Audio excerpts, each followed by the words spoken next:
All right. Hello, hello, hello, everyone, and welcome. My name is Lee Cara. This is Unleash Your Light. I'm so excited today, you guys. I know it's been a minute since I've done a formal show. I'm usually sitting on the couch. Gerald, you are going to love this show. Hello, my mama bear. I'm so excited. I hope you guys will share this out because let me tell you, I've got the best guest today. I am super excited, you guys. Like, I can't even. The last guest I had, she was amazingly fascinating. It was the new moon energy. Um, Brana Mihotovic. I always say her name wrong. It's very complicated. She's from the Ukraine, and it's spelled kind of exactly the way that I said it wrong and right. So it's a little bit confusing. Yeah, I know Gerald Fitness. That's your thing. I wish that I had that kind of dedication that you have to your physical. That's part of why I'm doing this, right? The message is always for me, right? All right, you guys. So I am going to go ahead and introduce the guest. I hope you guys shared because let me tell you, you're going to regret it if you didn't. Share it in like 5 minutes, okay? So I'm going to bring on my guests. Here we go. Let's see. Technology, y'all. I'm getting it. All right, let's go. Here we are, Matt and Jenna. Hello there. Welcome, welcome, welcome. Hey y'all, thank you so much for having us on, and thanks for allowing us into your ears for a little while. We appreciate you having us on. Yeah, we're so happy to be here. I'm super excited. And I came across Matt and Jenna on YouTube.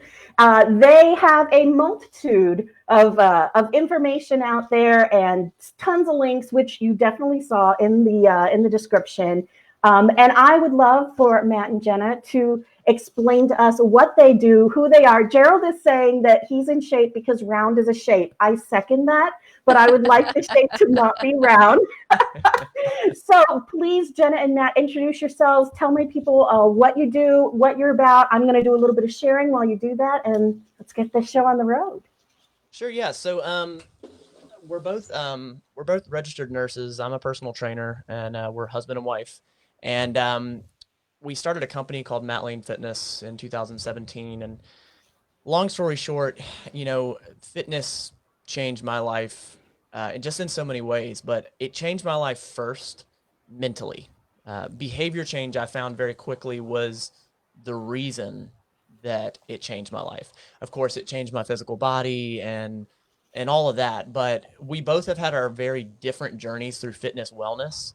We've been able to utilize healthcare to show us that fitness wellness, these proactive measures, can do so much for you and actually keep you out of the healthcare system. But at the end of the day, it always boils back down to that behavior change piece. That's what we truly believe and adopt and try to spread that message. We feel like we were given this message and we're simply vessels to carry that on. Jenna, you want to add to it? Yeah, you've really summarized it very well. As you said, we're both registered nurses. My journey has been more on the mental health side of it. Um, that's something that runs deep in my family and me as well. And just, realizing some very basic things has really helped me in my mental health journey as well as my physical health. Yeah, I can totally relate to what you guys are saying. When you get a calling almost to relay this sort of thing, I mean, it's transformational just in and of itself without even taking the steps to do that. And just for my Facebook folks, your video is lagging, but your sound is perfect. So we're just going to roll on because Right. everybody's listening. Cool. Cool. Everybody's listening, and so people like for me example, I also got this, it's almost feeling compelled to share that message, to be the voice of that transformation. And so that was part of when I started watching you guys and kind of digging into it, that I really connected with, was because it's not about the looks. It's not about the surface presentation. It's about an actual true change. And the fact that you link it to a perspective shift within us, I think is so big. And I was telling them right before the broadcast, I had watched one of their videos on Instagram. They do these little clips. You're very good at it, by the way, all that social media stuff. That's really beautiful, those little clips that you do about the gratitude point. So I would really love for you guys to kind of expand on that. Sure. Yeah. So, on our podcast, we always started out with our gratitude point, and it's totally intentional on our part to, I guess, maybe be accountable for ourselves. Like, we always know when we're going into the show, we're going to have one. And we do that on a daily basis in our own heads, sometimes aloud to one another. But the intention really was for every viewer or every listener that came, they kept hearing that. And they're like, all right, what is this woo-hoo? What is this woo-woo crap that these people are talking about? But eventually, like, I had this feeling that people would start to resonate and be like, I'm going to try that. And then, because gratitude, I can say that I really started being intentionally grateful about a year and a half ago. I think it was around a year and a half ago. And since I did that, there's been just a big difference in my level of happiness. And when this whole business thing, this whole fitness thing, they sort of intertwine for me. And she's the beauty, and I'm sort of the brains, if you want to call me the brains. But so having said all that, when I really started focusing on gratitude, and she as well, our lives improved a lot in many different facets. I know that sounds, again, woo-woo, but it's just so true.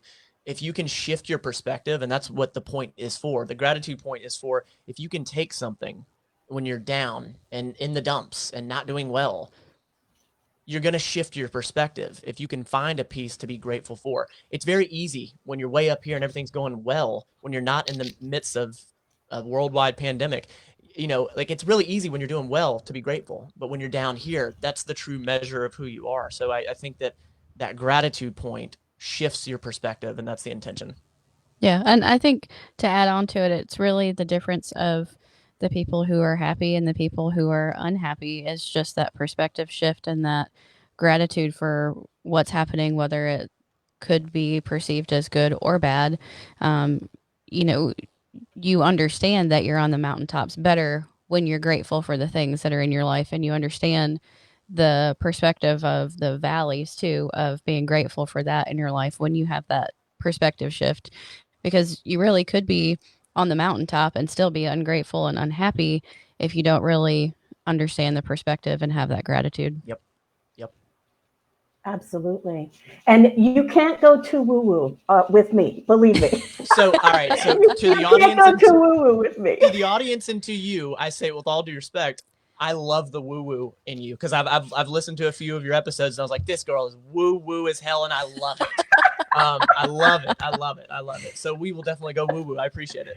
Yes, please. But just for everybody who started watching now, in the second half, they are going to do practical stuff and actual things. You guys know I'm all about the simple things we can do every day to shift. And so they are going to help us do that in the 3D world. I know that so many of my friends try to stay in this 5D elevated, like nothing, it's all an illusion and nothing touches me and all of this is pretend.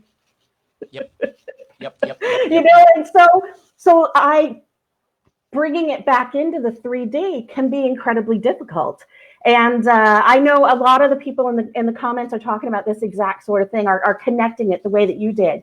And what you were talking about with the mountains and the valleys, the thing that I have really embraced on my own journey, after years of clinical depression before my awakening, and just this experience of transforming myself, because I'm the only person I could change, is that in the darkest moments are where the biggest transformations come. They're where the light bulb clicks on, and you can really see that aha so incredibly clearly. And to embrace those low points as your actual high points. And that was what, when you were talking about that gratitude point in your little video, was about, you may not be seeing results. When we go on a spiritual journey, there's something they call the dark night of the soul. Now, I don't like that term very much, but the people in the audience, I mean, everybody recognizes that in spiritual community, where you have to dig through your darkest garbage to get through to the other side. Like, you have to go through all the pain you've had, all the suffering, all the times you held a grudge, all the times you were mad at someone, those things that you're not letting go of, so that you can learn to process them, to love them, to forgive them, to do whatever it is that you're doing. And many people on that journey give up at that point, because all they can see, they're in the valley, all they can see is that darkness. And when you liken that and connected it to the physical journey, I could definitely relate, because so many people on a physical journey of transformation, when you don't see the results, when you don't see it instantly, that you start to kind of say, what's the point? Why am I doing this? Why am I even bothering? So it's got those two pieces of it. Mm-hmm. But until I watched that, I didn't connect that the physical was exactly the same as the thing that I've devoted the last 8 years of my life to learning about, Okay. So I Awesome. definitely would love for you to expand on that a little bit about making that perspective shift on the physical aspect of this.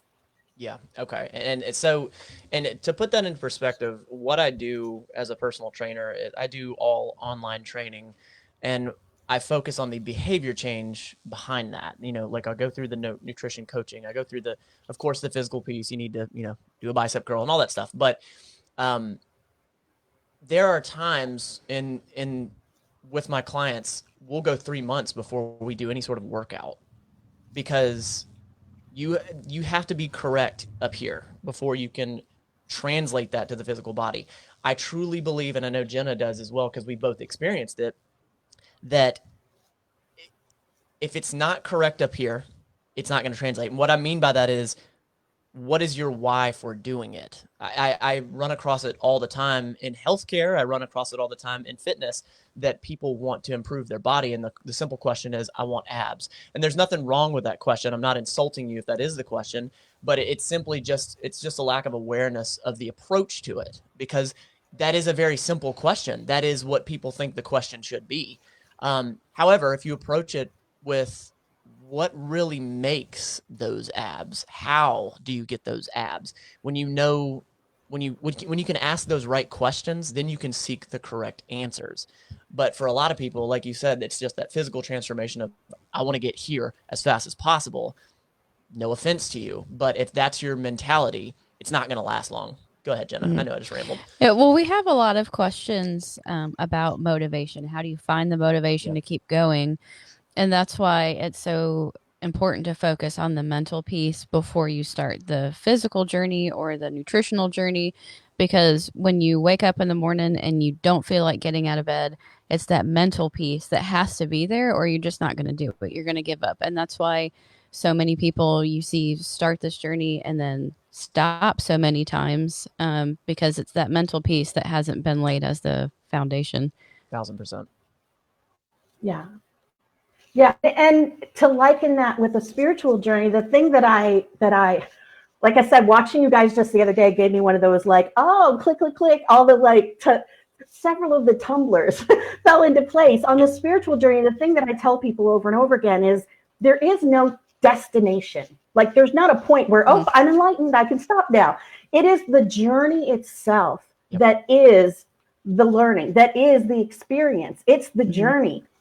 So to go into a health, or my interpretation is to go into a, change your eating, change what you're doing, to have a destination in mind, is almost blocking what you're going to do in the first place. I'm big on, I know a lot of people are very big on set a goal and get there. But to me, when you set that, now you've stopped your growth, and maybe looking at it as the journey itself, the exercise itself, the new food itself is the experience that you're supposed to be having, that you're in. I totally agree with you. And so, what we were talking about earlier and what you just touched on there was, like, fitness in my eyes, fitness wellness in my eyes, is very similar to waves. There's highs and lows, and that's how it has to be. That's how it should be. You don't simply just, if we're talking about dropping fat or dropping weight, because that's a big topic for a lot of people. A lot of people just think, all right, if I do these things, I'm at this weight, and I'm going to be at this weight in X amount of months. However, it's not a straight line to that weight loss. It should be a peak and valley, a wave in a downward trajectory, if that makes any sense. So I think the same thing for your fitness wellness as a whole. Hopefully that trajectory is going up, but it's still going to be in peaks and valleys. I myself, as a personal trainer and a nurse, and Jenna as well, not every day is perfect. And it shouldn't be. It can't be. Yeah. And I think, something that I like to touch on a lot is that negative self-talk, and that it's the law of attraction too. Yep. Really work hand in hand as far as when you do wake up in the morning, it's that mindset of I want to do what's right for my body, I want to do what's right for my mind, rather than waking up in the morning and saying I got to get out of bed and work out because I don't want to be fat. Exactly. And Right. changing that mindset of it's the same action physically, but mentally it's a different perspective shift. Exactly. Yeah, I totally get that. And I mean, there's a thing in law of attraction. I'm not a big law of attraction person, that literally just by saying the word fat to yourself, you create that expectation. For me, I liken it more to childcare. Like when my kids were little and I would say to them, you are such a rotten kid, or, like you're chastising them for behaving in a wrong way. You're basically setting them up to behave that way. So we had some comments from some people that are watching us. And Gerald is saying, that's why my abs are still on back order. They're there. I promise you they're there. They are there. I mean, that's what I keep saying. I am so muscular underneath these layers of love that I have added to my body. And that connection to what Jenna was talking about, that mental mindset that we have. So many of us have used the food and the layers as protection. Sometimes not to live, sometimes to protect us from sexual attention from others, sometimes to protect us just emotionally, because we feel like we can wear this layer of armor. And that is definitely a mental shift more than it's a physical shift to make, I think. Yeah, and we actually just talked about this a little bit on a live we did yesterday, and I actually have a client that is realizing that we use food for many more reasons than just to sustain life. And it used to not be that way. When it was more of a survivalist type thing, it was, we do this to survive. Now that it's sort of a luxury and it's in abundance, it is very easy to use it as a coping mechanism. And basically, my client was asking me, like, how do I stop this? Like, this is bad when I stress eat. And we were talking about stress eating on the live yesterday. But first of all, yeah, stress eating, of course, is not ideal.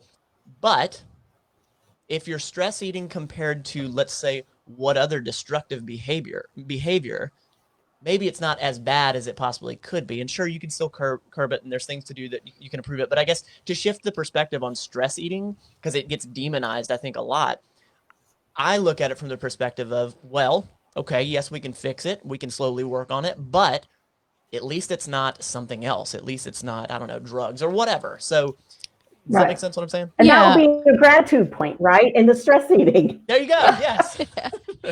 Well, in changing that eating behavior, what I have found is that it's, eating is very centric to our society as far as socialization. So that's a very central part of our, socialization. You go out to eat with friends. You go to someone's house to eat and watch the game. And so if your mental piece isn't right, this is something that I've struggled with, is that, Matt's never really had that issue of what do other people think about me. And I think I compensate for that. And have that's always been a very strong thought in my mind of what does everyone else think, and what do I think about me is always last.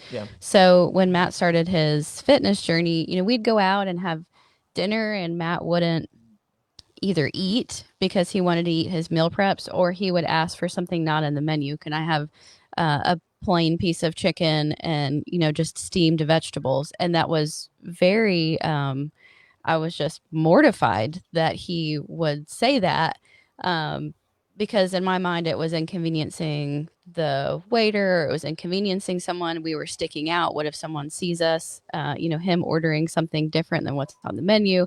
And I think I can't be alone in that thought of, eating is very centric to, you want to eat what everybody else is eating. So you don't want to be sticking out and being the one that orders plain chicken or only gets a water. And that's been, something that I struggled with. We were going to trivia for a while, and we were eating ahead of time and going out with our friends, and they were eating while we were doing trivia, and we were only drinking water. And that was very, that was something that made me very nervous. It made me feel like we stuck out because we weren't, doing what everyone else was doing. And I think that's a big mental piece too, of not, of being confident enough in yourself to not be doing what everyone else is doing, to be on your own Absolutely. journey. Well, and a little side note, that was earlier in my fitness journey, and I'm much more. Yes, he's much better now. But now I practice we both practice what's called flexible nutrition, and that's basically 80% clean and good foods and whatnot, and what you enjoy. But then that 20% is, you know what, I'm going to eat the Oreos, I'm going to eat pizza, I'm going to eat whatever. But early in my journey, I was much more like, nope, it's bland chicken and broccoli for the rest of my life. The gains is all that matters. So yeah. I totally understand that the judgment, and you're talking about the image of self. This is like my whole thing is unconditional love of self. And we're taught to judge, like society trains us to judge always and to expect to be judged. And letting go of that, especially all my spiritual people know, when you step into your spiritual journey, you kind of have to let go of what people think of you, because you're going to react differently. You're going to speak differently. Your energy shifts when you start to be in this space of not responding when people are angry, not reacting in the way that they expect you to, because you're changing yourself, right? So that whole judgment thing, it can also go really far in the other direction. And something that I discovered about a month ago was that self-acceptance also has a point where I accept myself so much exactly as I am to not improve the physical. Sure. Because if I look at myself and the doctor says, oh, you need to lose 70 pounds because you're having health problems and you've been having them for years, but I accept myself and love myself exactly as I am, where does that point go from self-acceptance back into self-love, of pushing myself to make moves in a physical way that also are not judgmental towards myself about what I haven't done in the past, what I'm not doing properly now? That is such a fantastic question that I don't think we've ever touched on any of our content. I think that's a great question, because that sort of gets into in the fitness realm. There is a community that is much more about, regardless of how I look, feel, what my actual numbers of health are, regardless, I'm accepting of that. And, more power to you. If that's what you want to do, it's all good. No judgment. But I will say that, yes, there is a fine balance, and I've experienced that myself. So I started out in fitness doing bodybuilding, very much typical 19, 20-year-old just trying to gain some muscle, and it was very vain, and it was I want to get stronger to protect myself. As the years went on, I realized I was very detrimental to myself of, you're not lean enough, and you're not big enough, you don't look manly enough. And it just was this vicious cycle of, you're never enough, you're never lean enough, you're not doing enough cardio. I was never enough. And finally adopting the self-acceptance and the realizing being good to myself, and like Jenna said, stopping the self-negative talk and all that. So you ask, where is the line? I think the line is really scientific numbers. I think, if you're having blood drawn, or if you're seeing, your primary doctor and you're having hypertension based on your lifestyle, I think those numbers are a first good benchmark to know, look, yes, self-acceptance, are you doing this for the right reasons? But what point do you draw that line? I think you have to look at just the actual scientific numbers, because it's a tough balance. It's a really tough balance. To this day, the quarantine's been here and all that, and I question, I'm like, are you working out enough? Like, are you really working on your body enough? So it's just, I think that's a forever journey, that part. Mm-hmm. And I think myself, I initially shied away from trying to do anything physical, because I knew I really had a lot of that negative self-talk. And so if I leaned into that of, I can't do these things physically, that negative self-talk would get out of control. And what I found, conversely, was that even if I wasn't exactly happy with what was in the mirror, I was really motivated by what I realized my body could do. And that was a really great motivation of, even though maybe in the mirror wasn't perfect, I was really encouraged by, wow, I can really do that. I didn't realize that I could ever do X, Y, and Z. Yeah. And that was really encouraging mentally too, of understanding that I put my own limits on myself, Yeah. and not just physically, but career wise and mentally and that sort of thing. So it's really opened some doors mentally as far as things that I didn't think I could accomplish before, making those few physical milestones of being able to do something like a squat or lunges or that sort of thing, really made me open my eyes of other things I can do, and I think that's helped me really flourish mentally, Yeah. honestly. Well, and I did want to touch on one more thing. You asked, where do you draw that line? And I think it's honesty with yourself. Yeah. Because at the end of the day, Mm. if you're truly honest with yourself, there's a voice telling you, you're just being lazy. You're not doing the things you should be doing. You're taking the easy route. And then there's other times you're like, no, like this is the time that I do need to be able to breathe, or I do need to take a rest day. I think talking about the actual physical piece is a very good translation, but it obviously has more to do with just the physical piece. Yeah, I think that line is different for everyone. And I think, and we write that voice off. You're not doing what you should be doing sometimes as the negative narrative. Yep. The inner asshole, as my friend Mary Josephine calls it. We write that off. It's saying, oh, you're just judging yourself. Oh, you're just, you know what I'm saying? And so it becomes this, if I lean in, like Jenna was saying, if I lean into the physical stuff, am I saying to myself, I'm not good enough? And so holding on to that, I always say I am more than. Rather than saying I am enough, because I always think, okay, well, if you need 10 cents, I'd like to be 28 cents instead of 10 cents. You know what I'm saying? So I always say I am more than, but leaning into that space of fitness when I obviously am, like Jenna said, so bad at it, like that, am I turning my back on myself, on how I feel about myself? Like there's this space to kind of figure out how to exist in that. And I'm literally in that space right now. What you were talking about being able to do a squat, being able to do this, being able to do that. I have a neurological thing, and my audience all knows about this. I have a neurological thing. I walk with a cane, and I was a server for 27 years. So like I am used to running. So 10 years ago when this kind of like struck, it's not that I got a lot bigger, but I got a lot less able. Like I used to be running my ass off on a size 16 and like everything was cool, but now I'm having problems just getting around. So about 3 months ago, I had a health scare, like a little heart thing. And I've had high blood pressure since my 30s. I turned 50 this summer, by the way. So that's 20 years of high blood pressure. And so I decided, okay, I did a bunch of research. I'm going to go vegan or vegan-esque.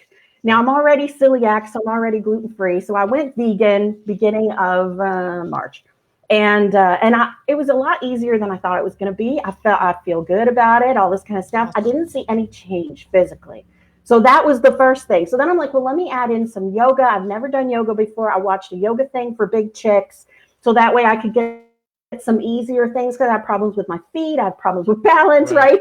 So for a month, I've been doing yoga every single day, and I'm definitely getting better. I'm getting so that I can balance on one foot for a little bit. I'm getting so I can stretch a little bit. I have a little bit more control in my feet, because I have neuropathy in the feet. So it's hard to get the balance thing.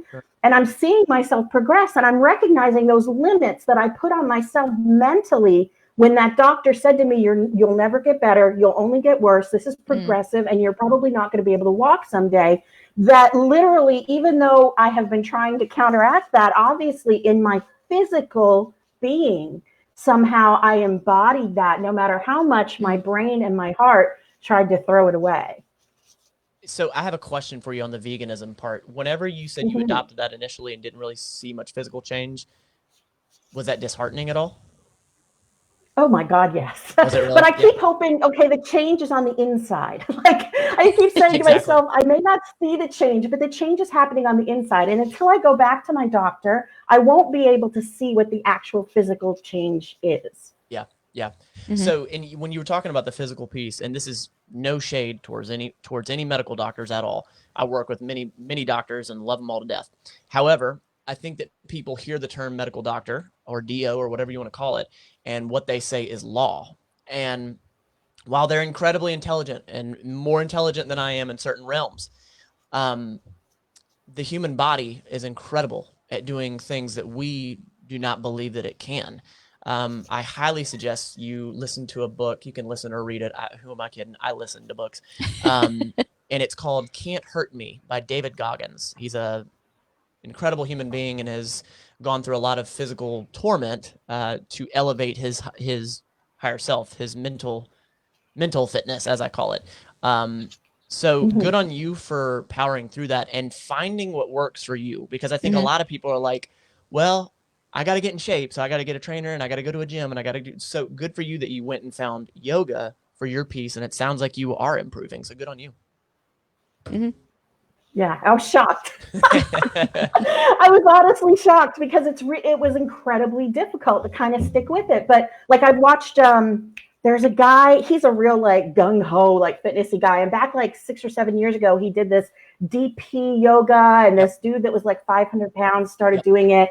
And so like I've watched some of his stuff, and like I just said, if I'm better than yesterday, which I want you guys to talk about the podcast, if I'm better than yesterday and I'm still doing it, just the fact that I did it today means that I'm making a step forward. And it's that same journey in spirituality. I got up this morning. I loved myself today. You know, like I comforted myself through that horrible thing that I was thinking about myself. Or even just I acknowledge that I'm thinking that, and I know that that's not the right way to be looking at this, but I'm not ready to shift yet. All of that is something that it's literally, Jake was the one who said it earlier, one step at a time, and taking these little measures that make a difference in our daily life. I mean, that's what I talk about spiritually, but I had never really applied it to the physical side of it. So before we go any further, I just want to say, not to throw us off, because I got ADD and I'm great at that. So keep me on track, Jenna. Your flow of this show, you as a host, you are really good at this. It makes sense why that chat is just spinning by. So you're fantastic at this. This has been really fun so far. So comparison is the thief of joy. And many people... Wait, hold on. Comparison is the thief of joy. See, now I sounded like Oprah there, but I needed a moment to say that. Comparison is the thief of joy. If somebody will put that in the comments, I would love that. Okay, go ahead. I'm sorry. I did not come up with that. Somebody much greater than myself came up with it. I forget who it was, but that has always resonated with me. I've done a lot of comparing in my life. I've done a lot of, and I have videos on our channel where I'm point blank talking about how I compared myself and how it's so wrong for you. It's so wrong for you because you cannot compare yourself to someone else and be like, I should be there physically, financially, business-wise, whatever. You can't. You're not that person. You haven't been through their experiences. So, you know, I think a lot of people identify with, I want to look like that guy. I want to look like that person. Here's the thing. You're not going to. And I don't say that in a negative light. I say that from a light of... My phone's ringing. Apologies. I don't say that in a negative light. I say that with the turnaround of, you can't be that person. But I'll tell you one thing, that person can't be you. So just try to improve you. And that whole, like, our slogan is better than yesterday every day. There was a point in my fitness journey where I was like, comparing myself to someone else hasn't improved me one bit. And when I really just started adopting the notion of, I'm going to just work on me. I'm going to work on baby steps to whatever I'm doing. And I'm going to work on it on a daily basis. I'm going to do it every single day. There's no way that I won't constantly improve and eventually get to quote unquote my destination. There's not a destination, but yeah, go ahead, Jenna. Yeah. And I think going back to what we had mentioned earlier about being judged, you know, I think at least in my personal journey, I've made myself almost invisible in the past, trying to shy away from, I don't want to be judged by anybody, but you can't avoid it. So I think leaning into that of knowing that whoever it is that sees you makes some sort of snap judgment, whether it's just a fleeting thought and then they'll never think about you again, or they are one of your closest friends or relatives and they're going to judge you constantly, of you just got to push through that. And your judgment of yourself is most important. And I think when I started my physical journey, something that I really hated Matt for was that he told me to take pictures, take before pictures, because there's going to be days where you're obsessed with the number on the scale and you're going to be changing even when that number doesn't change. Yep. And I really hated that because I don't want to take pictures of myself. I don't want to look at that. But going back, I'm really thankful that you did. And I think that you can do that mentally too, as far as journaling or documenting your process, because even if you're just inching forward every day, you might not notice the change in yourself. But if you've got that documentation going back a day, a week, a month, a year, and seeing all the things that you've overcome, I think that's really important to document your journey so you can go back and look when you're feeling down on yourself, like you're not making progress, that you can go back and see the documentation that you are. 1000%. Yeah. You know, RuPaul says something. I don't know if y'all are familiar with RuPaul. I love RuPaul. She says, other people's opinions of me are none of my business. Yes. And that is something that I have adopted in such an incredibly deep way, because I've always been a very polarizing personality just in who I was my entire life. I'm very loud. I always say I laugh too loud. I curse too much. And that's just the way that I am, you know? And as much as I try not to attract attention in a physical way, because I've created this image of myself as a potato on toothpicks, my personality has always pushed through that exterior, whether I wanted it to or not, because I always am trying to be. I'm just me.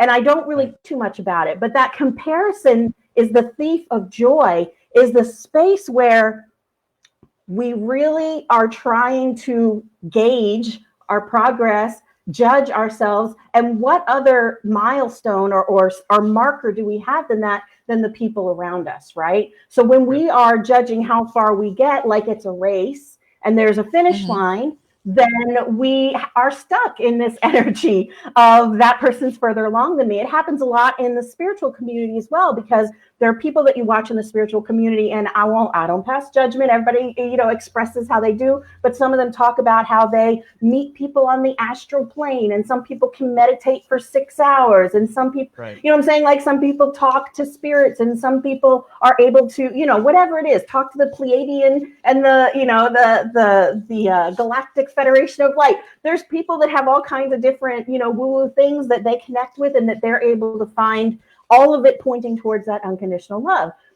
Just like on YouTube, there are people that do that get 10, 20, 30,000 views. And there are people like me who might get 100 or 200 or 500 or, and some, when I started out, I got 0. Like I was doing this for myself more than for anyone else. But when you look at that and you see someone else's progress and you think, why is that not me? Why am I not able to talk to that person and to meditate this way and all this kind of stuff? So you really have to be almost a self-contained energy where you're only comparing yourself to yourself, where you're only experiencing this as the experience of moving forward, and rather than getting to a destination before someone else or at the rate that someone else is. Yeah. So, and your talk about, why is that person getting 30,000 views and I'm getting, X amount of views? First of all, I love that you said I used to get no views, and I totally believe that 1 is better than 0. And it's your perspective of, oh man, I only got 1, or holy crap, I got 1. Like last week or a year ago, I didn't get any. But speaking to that, when it comes to this, I think this is very in line with content creation, but you can make parallels with it. Content creation or creators get very caught up in numbers, and I'm not saying I'm completely that I never have, but I feel like we've both adopted a much better understanding, and we're much more healthy. And the healthier that we've gotten with it, actually, the more people have shown up. And what we always ask is, people aren't watching this. Why? What could I do to improve it? What could I do to convey it better? Not YouTube's algorithm sucks. Not it's Facebook's, it's Facebook's problem. It's not there. I mean, these are free platforms for us to use to spread a message that we want to spread. And I think it all comes down to, what can you do better? That's the answer. Yeah. And I think Yeah. something And that you've said. I go ahead, Jenna. I'm Go ahead. sorry. Y'all are both too nice. Go ahead. Something that Matt said in the past is I that was just going to say that when we do these shows, I'm sorry, when we do these shows, I find that the person, if it's one person, I know, I'm sorry. No, if it's no, one don't person, apologize. it's the Don't person that apologize. needs to hear it.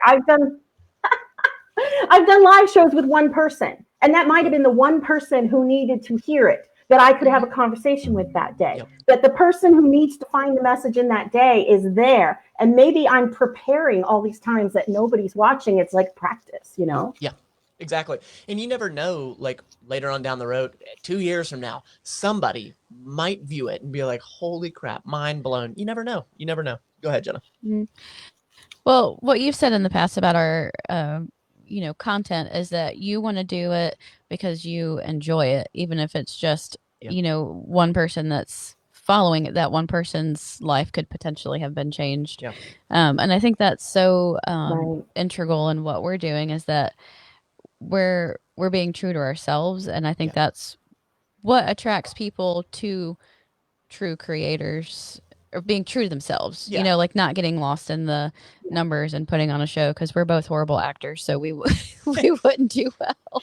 Well, and so to your point, us being on this show, like, we're small creators as well, and I'm not willing to collaborate with people if it's not going to benefit both audiences. I don't do it just to collaborate to get more people to follow us. Both your audience and both my audience needs to benefit from me and you, because if not, why are we doing this? So yeah. Right. Well, I'm doing it for me. I mean, I do hope that my audience, of you. I do hope that my audience does it, but that's one of the things that everything that I'm doing for my own experience, because my growth then changes. I feel like one person changes the world, and be the change is changing ourselves.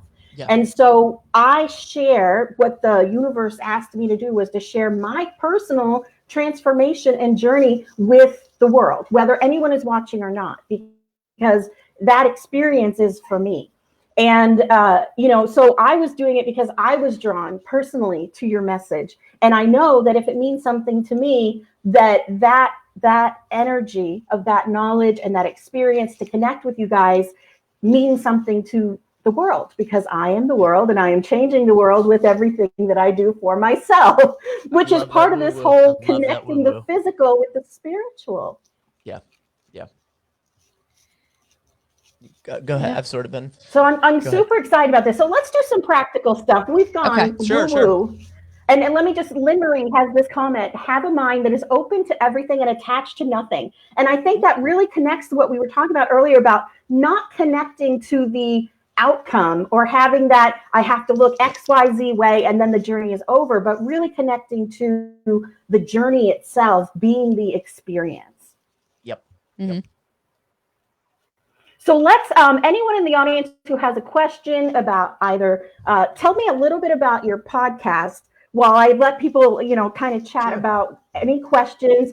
Matt and Jenna are both registered nurses. I don't know that I said that correctly, but they have a lot of actual knowledge as well as a lot of mental connection, spiritual connection. So anything you'd like to ask them, I have a couple of questions in mind as well. But I want you to promote the podcast, because that aligns so closely with the type of stuff that my people love to hear about. So everyone can find the link, but chat a little bit about the types of guests that you have on and what you do over there.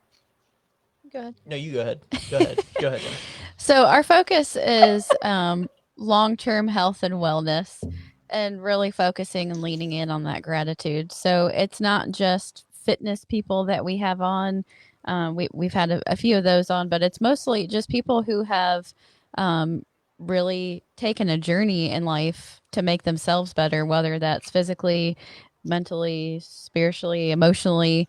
And a lot of times the people that we have on have a really compound journey of not just mental. It's all one. We're all a whole being with all of those components within ourselves. We've had we've had musicians on, we've had a veterinarian on, we've had doctors on, we've had nurse practitioners, we've had a personal trainer, we had a dog trainer. We had a dog trainer. We had somebody that was passionate about violin. Shout out to Jay Cook.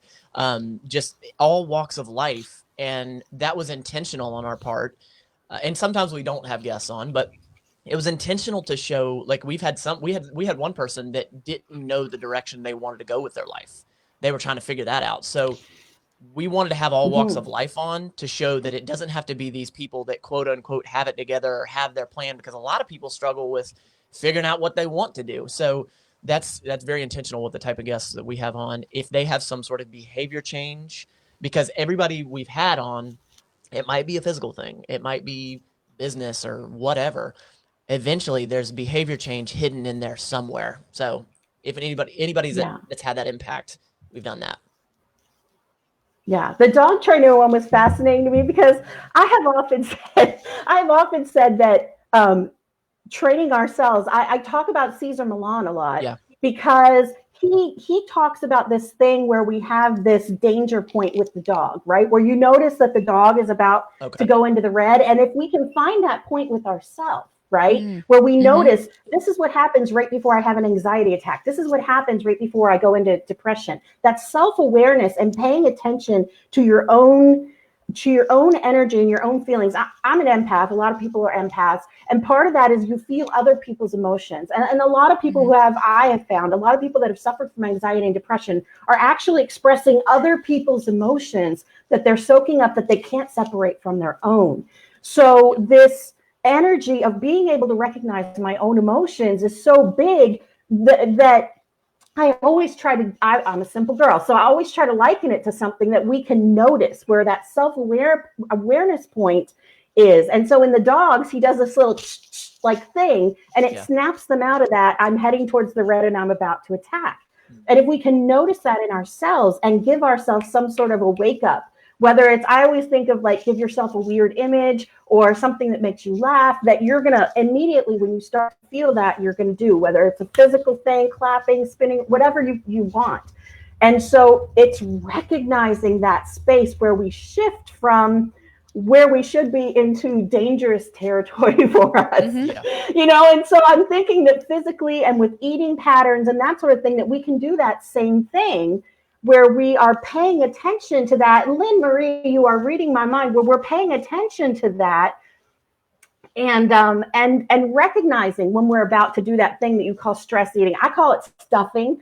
It's to make me feel better because a cookie is always my friend. You know what I'm saying? So now it's a gluten-free cookie is always my friend. But so Lynn Marie is asking, do you think that observing is the first step? And if so, how can we get others to identify with this way to wake up?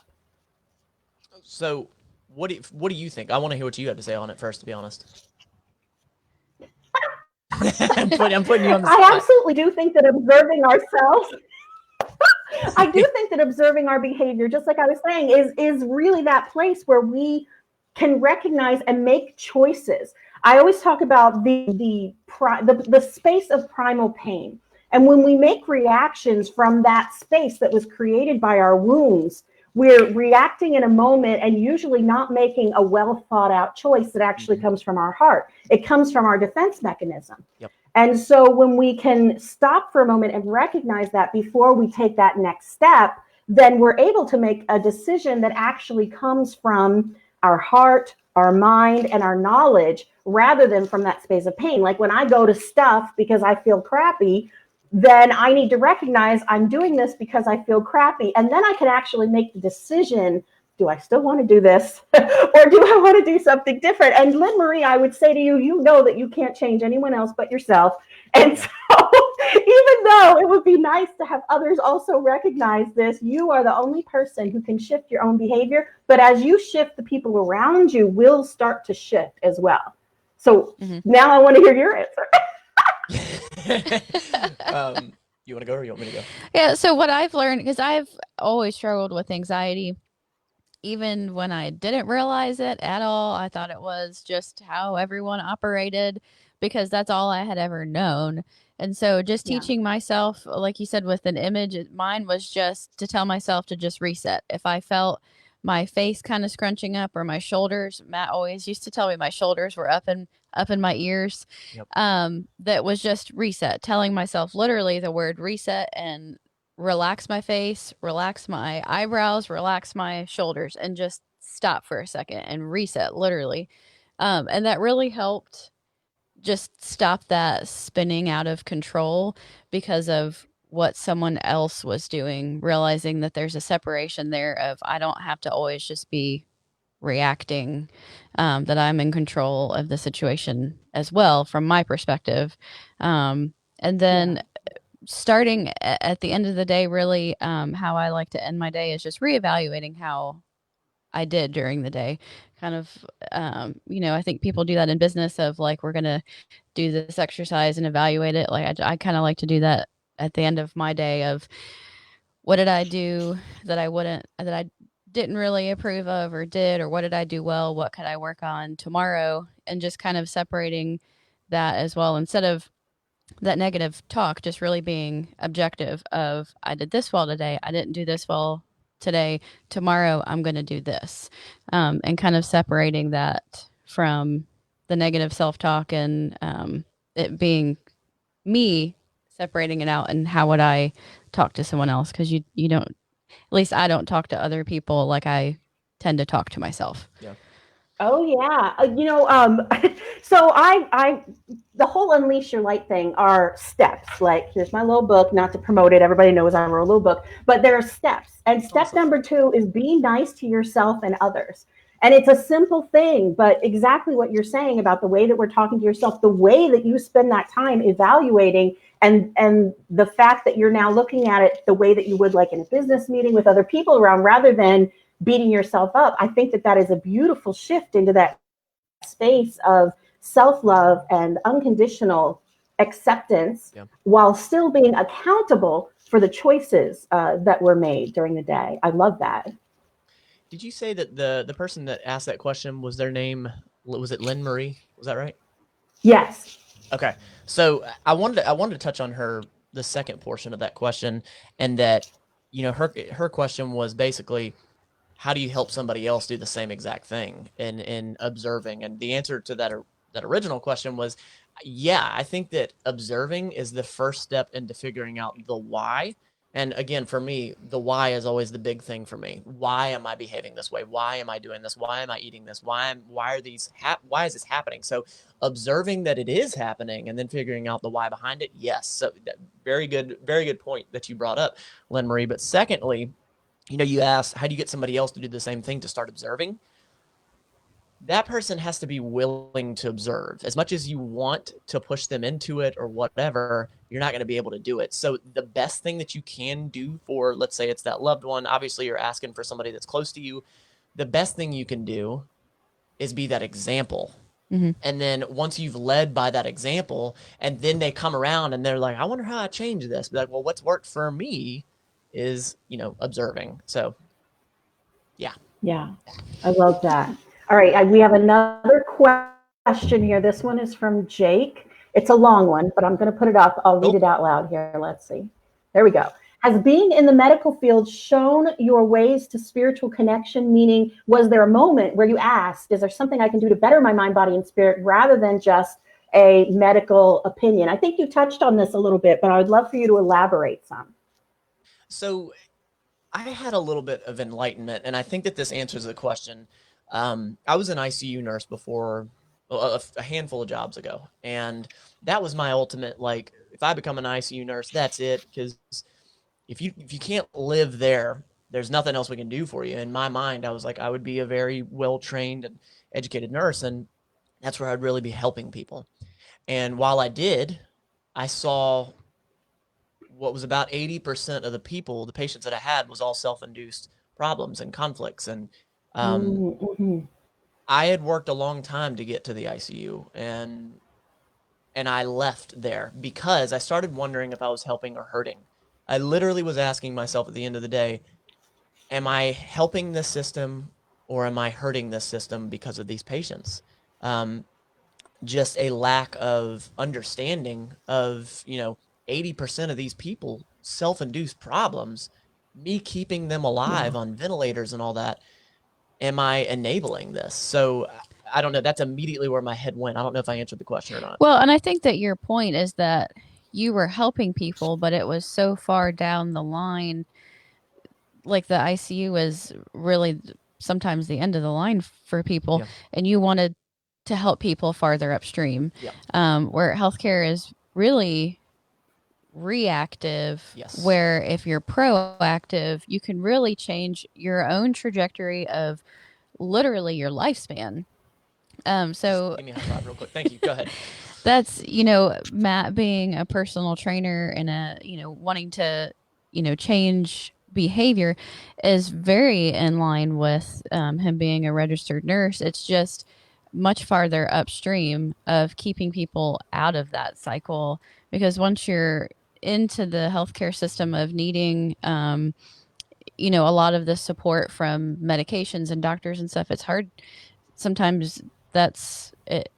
You can't get back upstream. It's a vicious cycle that you get caught up in, and it's to nobody's fault. I'm not pointing a finger, but it's just you get caught up in that system, and you're like, okay, so what's the next medication, and then what's the next appointment, and what's the next surgery, and it's just like there's so many proactive pieces that I want to help the healthcare industry start adopting. Proactive measures is I don't want to say it's not done, but it's definitely a more reactive society. So I think that we answered that question. Yeah. I don't know if it was spot on, but Oh yeah, for sure. I mean, and the fact that the experience that you had then shifted you to look more inward and created this space for you. It really shows how even when our life looks like a tangled mess of roads that we have no idea where we're going, the universe is always self-correcting us to exactly what we need to learn, exactly where we need to be, even if it feels like garbage. It is something that we need for our advancement. And one of the things I talk about, it doesn't have anything to do with healthcare, but when we're at an obstacle and when we're stuck, we always want to push ourselves past, or we want to, and I guess it would go with physical also. We try to distract ourselves from it, or we try to force ourselves through the obstacle. There's a reason that you're paused, not paused, but paused. There's a reason that you're paused. There's a reason that you need to take a moment and take a breath in this space, because maybe you're not ready for what comes next. Like this is the moment to reassess.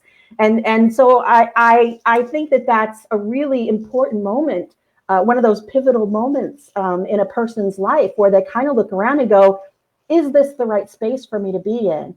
And some people will charge forward because that was their goal. Like you said, that was your goal of that ICU. And there are people that would have just stayed there and been miserable. So the fact that you were able to be self-aware enough to change trajectory is like huge, absolutely huge. I love that, because that's what we're doing all the time in our lives, is making these choices. And if we're on that path of unconditional love as the destination, not a place, then every turn that we make, the GPS is always going to guide us back to that, when we have that intention of serving and of connecting with that unconditional love.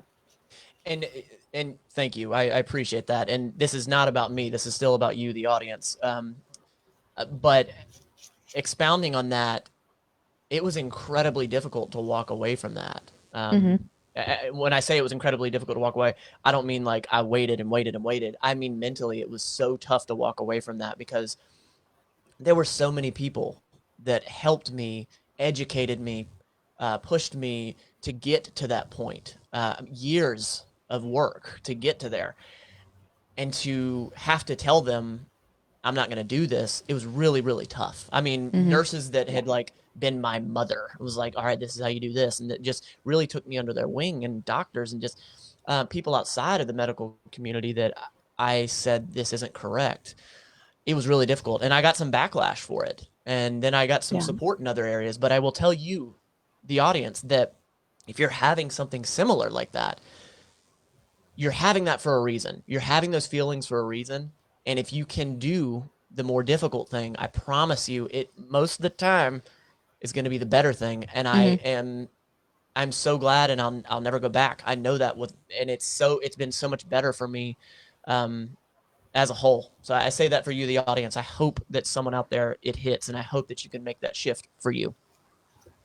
Just to let you know, you sound incredibly woo-woo in that moment because that's what we're all doing. Nailed it. So thank you so much. So I do want to ask a practical question. Everyone, all my woo-woo audience, I love you guys, but I want to get into a little bit of practical stuff because I have questions. And so there's this whole thing with food. Let's talk about food for just a moment. Where, like I said, I went vegan-esque. Sure. I call it vegan-esque because I get a craving once in a while for protein. So I'll eat weirdly, I've been craving liver, like beef liver, chicken liver, or shellfish, like mollusks, which I've never really been drawn to before, but like that sort of thing. So that's kind of weird. But anyways, mussels, not mollusks. A mollusk is something completely different, isn't it? Anyways. So I've always had this question. I've actually talked about this on the show with people. There's that question of whole food versus manufactured food. So I'm now looking at it from the space of this veganism, and I've been on and off the almond milk / heavy cream / is it better to have something that is just like one ingredient, like milk or sugar or honey, or is it better to eat it the manufactured almond milk and stevia things and all of these things that the fake meat that they run through a factory, is that better than eating like literally a piece of a cow? You know what I'm saying? Like there's this thing back and forth between whole foods and foods that they manufacture to be healthy for you. Yeah. And I've never really been able to get a straight answer. Maybe it's different for everyone, but I would love to get your take on it. I feel like all we're doing is plugging our stuff, but I promise that's not the intention. That's why you're here. I want you to. So that's probably been the most asked question recently. We've been fortunate. We've had a little bit of recent growth, but we did a podcast last week all about nutrition and how I think the title was healthy food isn't the answer. But basically, so I think everybody knows that at the end of the day, we should only be eating things that are completely whole. And what is defined as whole? Whole food is something that is grown or that is, it's not one processed. ingredient. One ingredient. It's not processed. Okay. That's what we should be eating. We shouldn't be drinking anything but water. Sure. Are we going to live our lives like that? Absolutely not. No. I'm talking about us personally. We're not going to live our lives like that. When it comes to the balance of whole foods and what should you eat, what you shouldn't eat, we practice flexible nutrition. And again, I said that at the top of the show that 80% of flexible nutrition is eating whole foods, very minimally processed. So the circulars of the grocery store, it's where you find a lot of the whole foods. And 20% is, you know what? I'm going to eat this, whatever it may be. And there's it's a difficult topic at times because a lot of people, there's beliefs that go along with it. There's some people that, of course, religions and stuff like that don't eat beef. There's some people that, I don't appreciate how we process meats and animal products in the West, in Western culture. I really don't. I've struggled with that mentally, to be honest with you.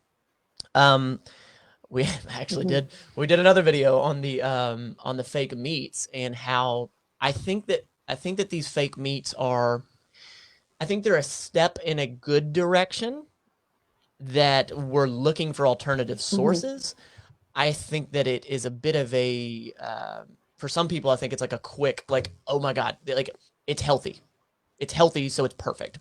I don't believe that they're like crazy superior, but I think they are a step in the right direction. Jenna? Yeah, what's interesting about that podcast we did, because I went back and listened to it the other day, is that we literally, even though we were talking about nutrition the whole time, we didn't mention a single specific food item because it's different for everyone. It's a process too of, my journey with changing my diet was very slow and it had peaks and valleys, and, you got to eat what's not going to make you crazy and go off the deep end and go completely back to where you were to begin with. It is that trajectory of, if you have more of a heavier balance on whole foods, on unprocessed foods, that's likely going to be a healthier choice for you. But most often, your sanity isn't going to hold out. So you have to have that balance and making better choices with the balance as far as, like some of our cheats, if you will, is like, that is something that we crave, is like sweets and carbonated beverages. And, we found these ice drinks, and of course they're processed, they have chemicals, but they seem to be, from what we can tell, maybe a better alternative than just a Coke or something like that. But it's making those trade outs of those maybe better alternative choices overall, I think, is maybe the answer. Well, and you can documentary yourself to death. You can watch documentary after documentary, and at the end of it, you're like, okay, I guess I can drink water. But no, there's stuff in the water. So, I think it's really important to just try to slowly educate yourself. Like, educate yourself by way of, like, you're not going to eat Whole Foods 24/7. I mean, maybe if you're Amish and you live in a secluded land, maybe. Yeah. But and you live near Amish. Do they eat processed foods? I don't know. I don't know the answer to that. Okay, when you said that, I was like, I don't know. I thought you knew the answer to that. Moving on.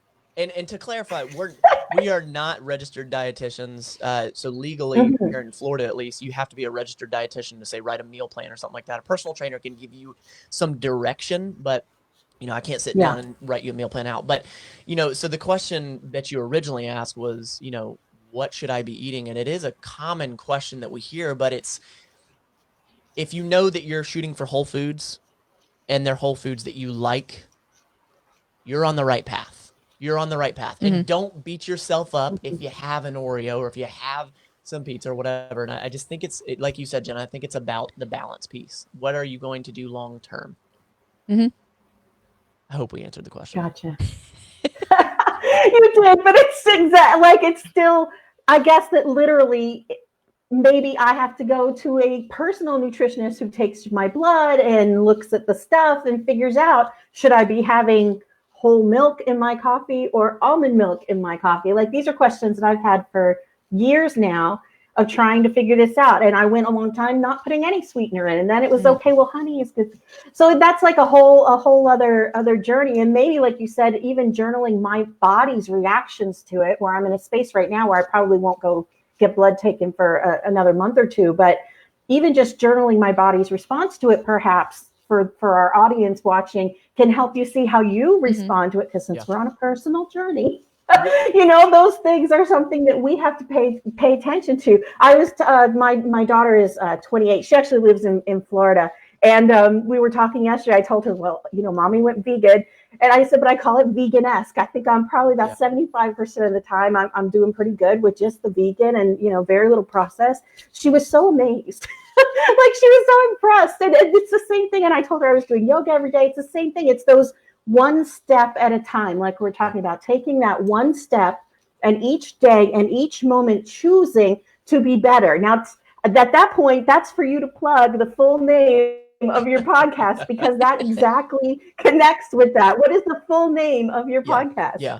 Well, and to clarify your point a little bit, so in that podcast, in that episode, we actually talked about the difference between, I look at it as there's basically 3 different types of food. There's healthy food, there's caloric focused food, and then there's, in this middle piece, both of them. So if you're asking from a health standpoint, are you asking from a health standpoint? Are you asking for, like, physical, how do I drop weight or physical transformation?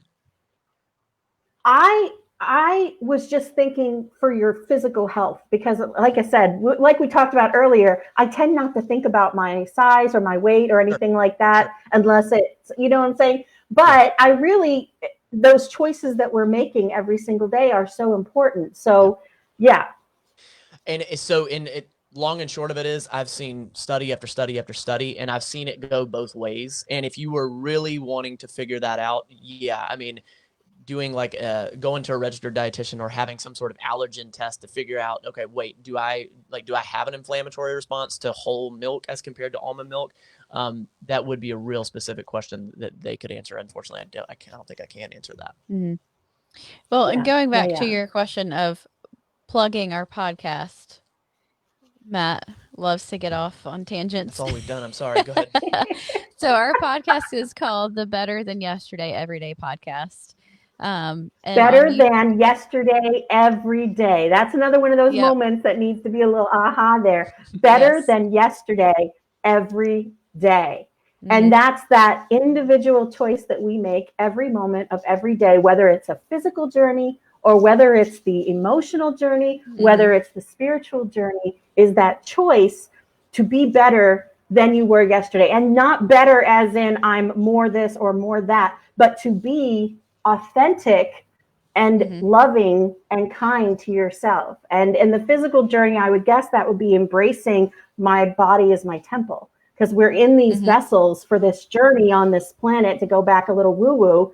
And I had this experience with I'm a person who always drives a beater car. I drive a beater. I don't care what it looks like on the outside. I don't care about anybody's judgment. I call her Smoking Betty Beater because the smoke pops out the backside, and I just drive.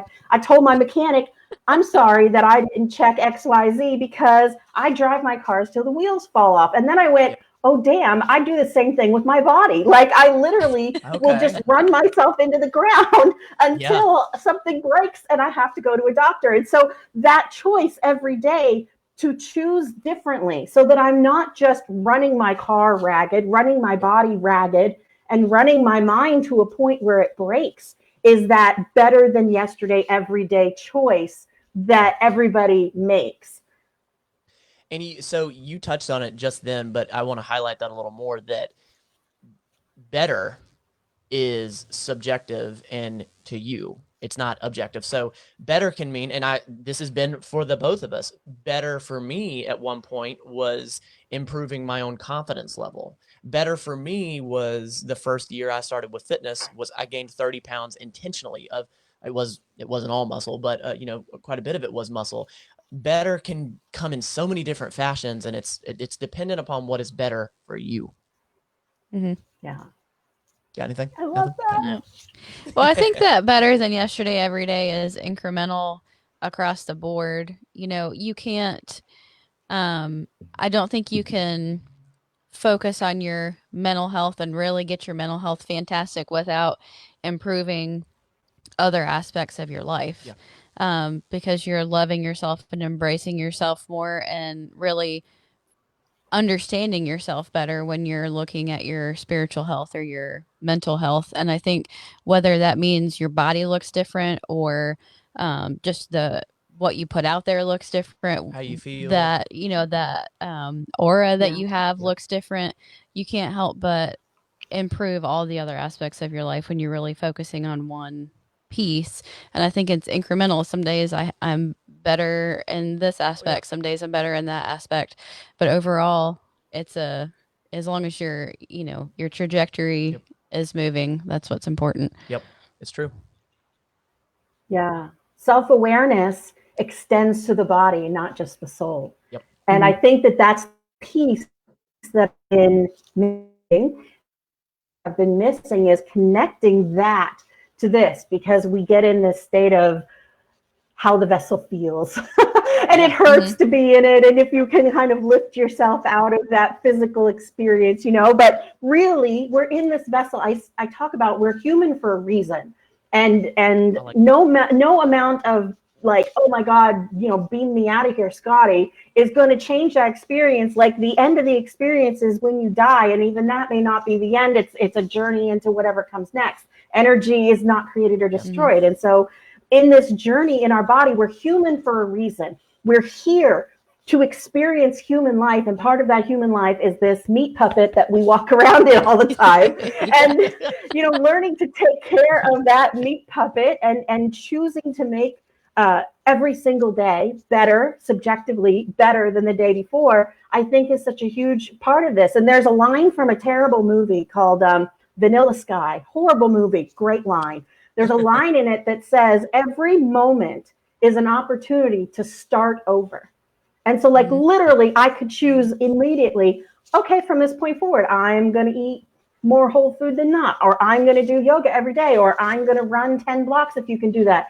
And it's literally every single moment we get to choose. We get to choose.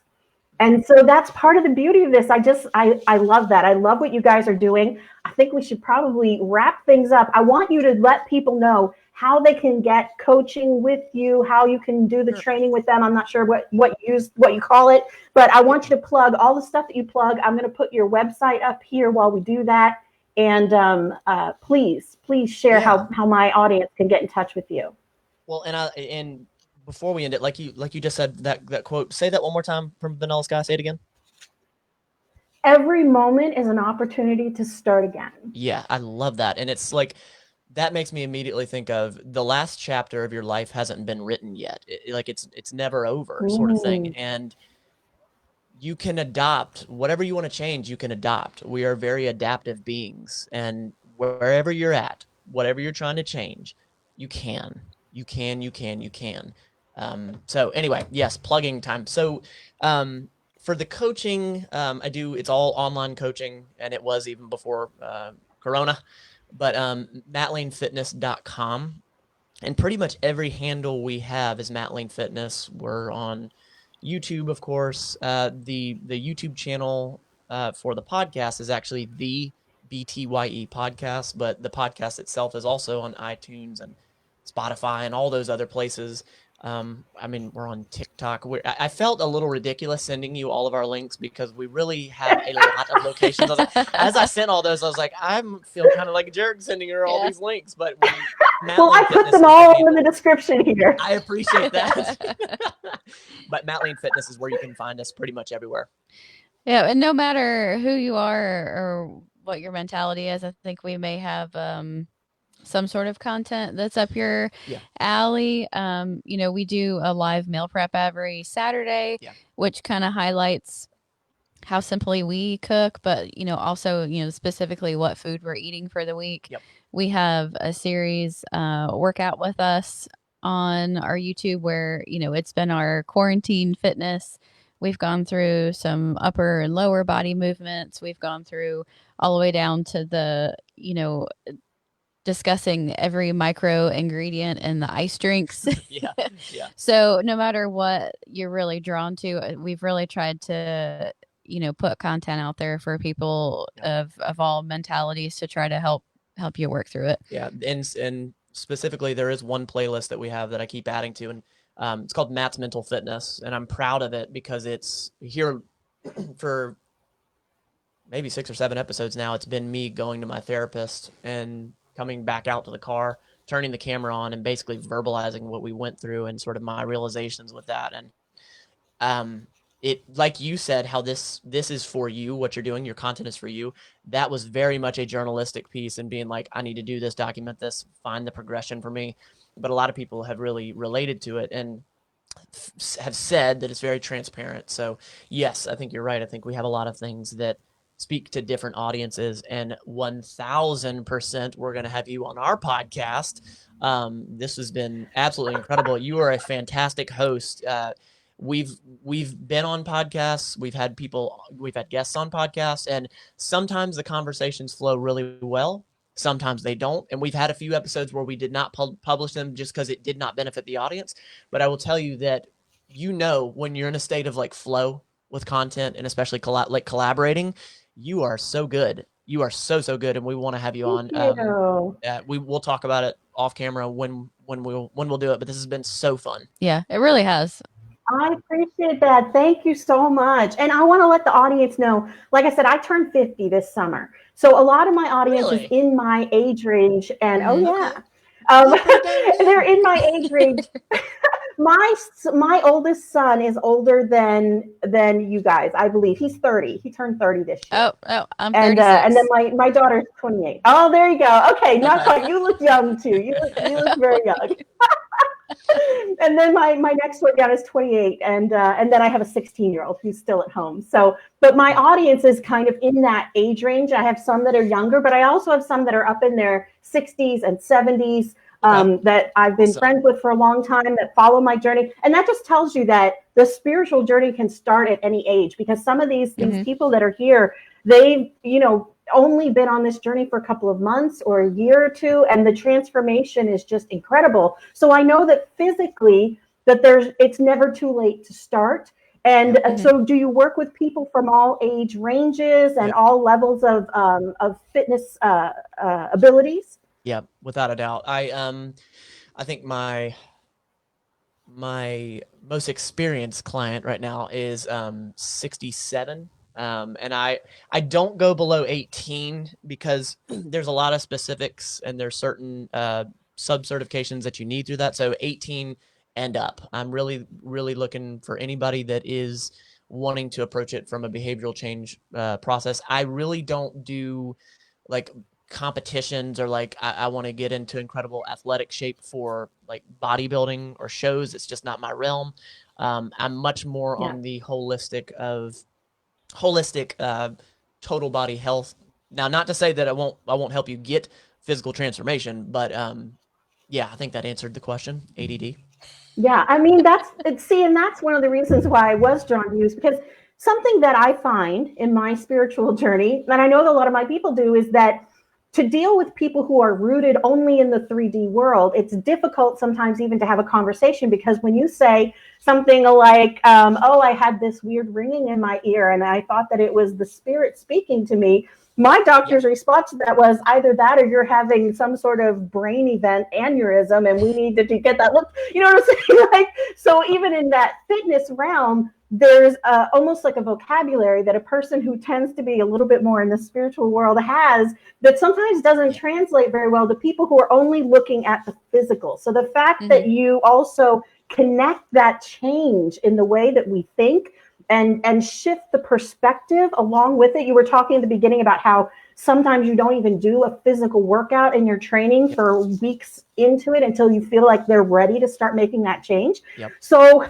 that's one of the reasons why I connected, is because you are that connection between the mind, the body, and the spirit. So I'm super, super grateful for you guys coming on. And I hope that my people, all of my people, please go and check their stuff out. Go and give their channels a like, reach out to Matt and start that journey for yourself, because every moment is an opportunity to make a new choice. And I'm super grateful, you guys. This is gonna, like, when you and I go off the air, you'll stay on with me, but we won't be live anymore. So we'll just chitty chat for a moment. Yeah. I want to thank everyone that's here. Please reach out to Matt and Jenna and give them some love, give them some appreciation, share this out. And let's make that connection, because you're riding in this vessel. It's ride or die. So let's make it ride instead of die, y'all. Okay. Right. Yeah, Thank you so much. I'll see you guys next time. Is there anything you want to wrap up with, Matt and Jenna? I do. I wanted to say that, you don't have to be a paying client to talk to me. I'll help you in any way that I can. But this has just been a lot of fun. I like watching through your content. You have such a light about you, no pun intended. But your personality is the reason that people are here watching you and will continue to watch you. Your audience is going to get bigger and better because of who you are, how you present it. It's one thing to have the ideas, but if you can't present it well, nobody's going to watch. So you are going to grow. You are fantastic at what you do. So thank you for having us on. Thank you. And thank you all for Thank you. I will listening send you to that us. check later for the promo. Say that one more time. Yes, Jenna, I still send you that check later for promoting me being nice to you. I appreciate that. I'm just teasing. And you guys, I'm going to give them a plug as well and tell you, since we're at the very end and people are, at the end of watching, I found them because I'm a sci-fi nerd. And so I found them through one of their friends' videos, Hard and Holdman. And they do these react videos, and Matt had never seen a string of videos, Star Wars and the MCU and all of that kind of stuff. So that was where I started. And then they mentioned, I must have watched 6 or 7 before you actually mentioned what you do and your channel. And then I went and watched that. I was like, this is why the universe put this in my algorithm to see this, is because I needed to connect with Matt and Jenna. And Jenna, I'm very glad that you're getting in the intros more.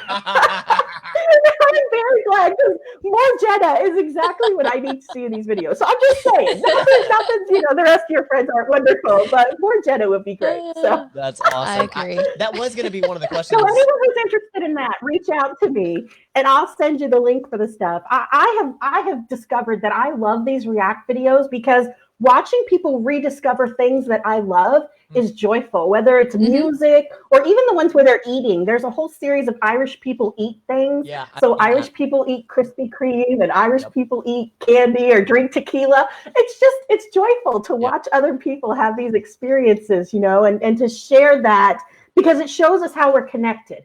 Yeah. Yeah. We're all more alike than we are different. Yep. And those videos show us how we're connected to other people.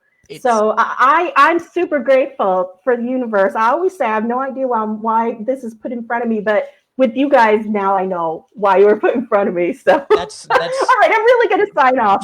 That's cool. I'm really going to sign off now. Thank you so much, you guys. Again, I appreciate it. Anyone who didn't get the links, although I put every single one of them in there, please reach out to me. Ask me any questions that you want. I will be sure to pass them on if you can't somehow get to one of Matt's 12 links that are in there. But believe me, you're going to find them. You're going to find them. I promise. Okay. I love every single one of you. I'm so, so grateful for you. Better Than Yesterday Every Day is the podcast for Jenna and Matt. And as I always say, you are beloved, you matter, you are loved. I'll see you guys next time. Thank you so much. Enjoy the rest of your week. So good, so good, so good, so good. Thank you. That was awesome. All right, come on now, stop streaming. They're watching us.